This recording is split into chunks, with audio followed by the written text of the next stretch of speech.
তার হাতে তুলে দেব। আমরা খবর চললে মমতার অমিত শাহর পচারতে যাব না, আমরা যেন যাব তুর্কির এরদোগানের কাছে, আমরা চলে যাব আন্তর্জাতিক ময়দানে নেবে তাম দুনিয়ার 55 রাষ্ট্রকে আমরা ওয়াকফ সম্পত্তি রক্ষার জন্য আহ্বান জানাবো। সেদিন যেন হিন্দু ভাইরা আমাদের দিকে আঙুল তুলবেন না। আমি বলছি, আমার পূর্বপুরুষ দেশের জন্য আশফাকুল্লাহ খানকে ফাঁসির দড়িতে ঝুলিয়ে দিয়েছে। আমার পূর্বপুরুষ দেশের জন্য তাজমহল দিয়েছে। আমার পূর্বপুরুষ দেশের জন্য শীষমহল দিয়েছে। আমার পূর্বপুরুষ দেশের জন্য লাল কেল্লা দিয়েছে। আমার পূর্বপুরুষেরা দেশের জন্য কুতুব মিনার দিয়েছে। যারা দেশের জন্য কিছুই করতে যায়নি, যারা দেশের জন্য একটা প্রাণ দিতে পারিনি, প্রকাশ্য জনগণের আমরা এই ওয়াকফ নিয়ে দিল্লিতে মোদি পাচারতে যাব না। আমরা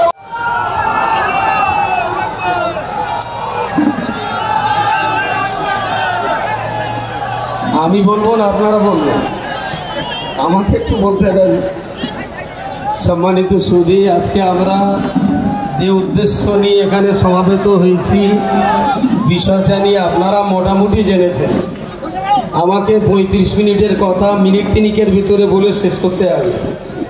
মোদী সরকার আসার পর থেকে আমাদেরকে নিয়ে তিনি এত পরিমাণ ভাবনা ভেবেছেন, যদি কখনো সুযোগ পাই নিঃসন্দেহে একটু ধুতি গামছার আন্ডামান দিয়ে ভদ্রলোককে আমি একটু স্বাগত জানাবো।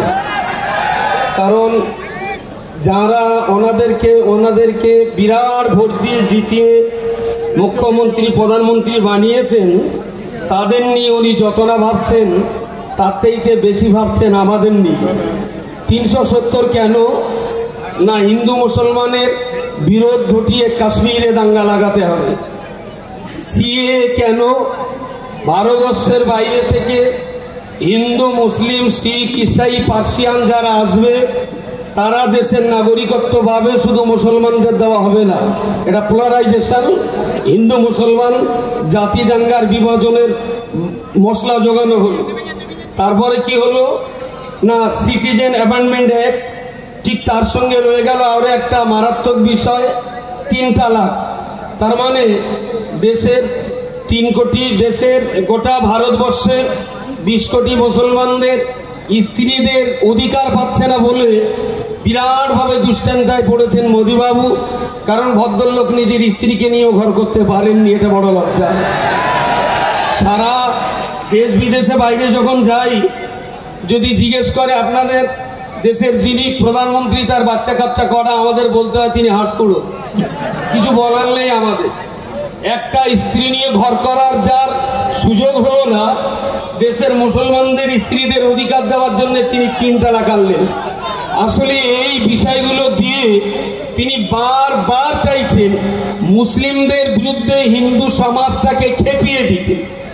হিন্দু আর মুসলমান যদি বিভাজন সৃষ্টি করা যায়, এটাই হলো তার এই মসনদে বসার পর থেকে সবচেয়ে বেশি সাধনা আর বেশি আরাধনা।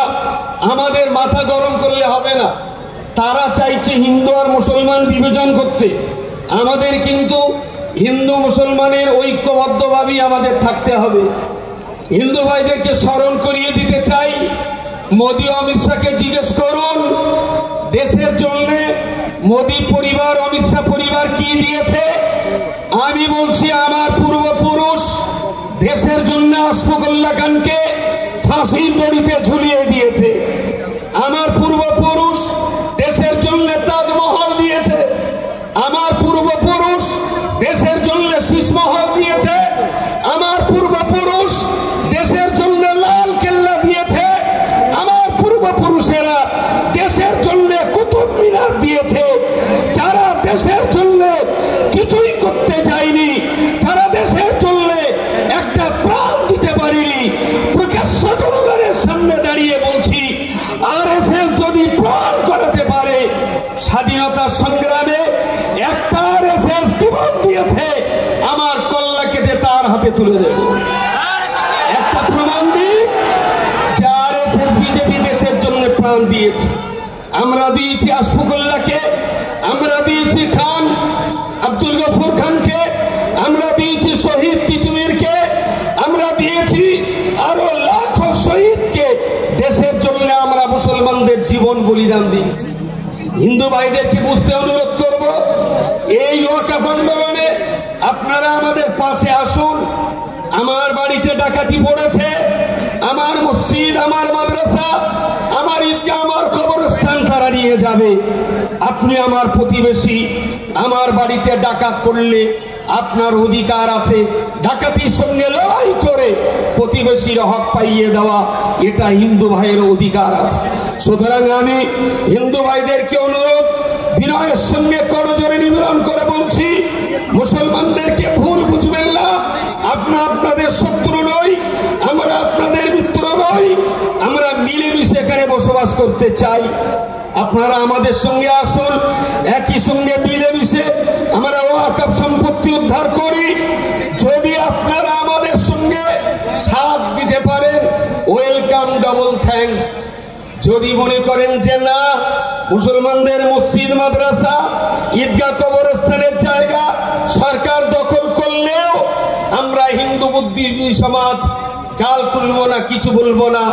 আমি একটা সতর্কতার বার্তা দিতে যাচ্ছি, পৃথিবীর 256টা দেশের ভিতরে স্বাধীন সার্বভৌম 55 দেশ আছে। মুসলমানদের ওয়াকফ সম্পত্তি যদি উদ্ধার না হয়, আমরা আন্তর্জাতিক ময়দানে নেবে তাম দুনিয়ার 55কে রাষ্ট্রকে আমরা ওয়াকফ সম্পত্তি রক্ষার জন্য আহ্বান জানাবো।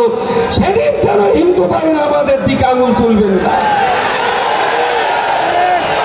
আমরা এই ওয়াকফ নিয়ে দিল্লিতে মোদি পাচারতে যাব না। আমরা ওয়াকফ নিয়ে মক্কা মুকাররমার ওয়ার্ল্ড মুসলিম লীগ অফিসে আমরা ধল্লা দিয়ে ভারতবর্ষের সম্পত্তি, মুসলমানদের সম্পত্তি রক্ষার জন্য যাব। আমরা ওয়াকফের জন্য মমতার অমিত শাহ পাচারতে যাব না। আমরা যেন যাব তুর্কির এরদোগানের কাছে, আমরা চলে যাব ইরানের নেতাদের কাছে, আমরা চলে যাব সৌদি আরব, লেবানন, ফিলিস্তিন, মরক্কোর প্রধানমন্ত্রীদের কাছে। সেই জায়গায় যদি ভারতের দরজা বন্ধ হয়, তার জন্য যেন আমাদেরকে দোষারোপ করবেন না। সুতরাং দেশের হাজার নয় লক্ষ লক্ষ হিন্দু ভাই যারা আমাদের সঙ্গে রয়েছেন, আমি তাদেরকে বলছি, আসুন। আপনার বাড়ি আগুন লাগলে নেবানোর দায়িত্ব যেমন আমার বাড়িতে আগুন লাগলেও নেবানোর দায়িত্ব আপনার আছে। সুতরাং আসুন, মিলেমিশে আমরা কাজটা করি। ছোট্ট শেষ কথাটা না বললে নয়, আমাদের গাঁ গ্রামে প্রচার শুরু হয়েছে যে মুসলমানদের ওয়াকফ সম্পত্তি কেড়ে নিয়ে মোদি, অমিত শাহ হিন্দুদের মাঝখানে বিতরণ করে দেবে। ছোট্ট কথাটা না বললে নয়। গাছতলায় বসে একটা ছেলে আর মেয়ে প্রেম করছিল, ফুলের মালাতে এনে ছেলেটা বারবার চাচ্ছে মেয়েটার গলায় দেবে, আর মেয়েটা বারবার নিতে চাইছে না। ওখানে কি হচ্ছে না হচ্ছে তারাই জানে।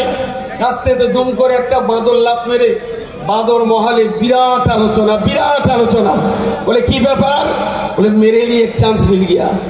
बोले क्या मिला आपको, बोले बाद में समझा जाएगा, मुझे बहुत तो दिल बुलंद हो गई, मेरे लिए एक चांस मिल गया। बोले अरे की होते बोल भी तो, बोले बहुत बड़ा चांस मिल गया। बोले की, बोले गाছের গোড়ায় ছেলেটা মেয়েটার গলায় বিবাহের মালা পরাতে যাচ্ছিল, মেয়েটা বলেছে তোরে বিয়ে করার চাইতে বাঁদরের সঙ্গে বিয়ে করব। বাঁদর তাই নিয়ে মাথা খারাপ, বলছে এরকম সুন্দরী মেয়ে আমার সাথে বিয়ে করবে।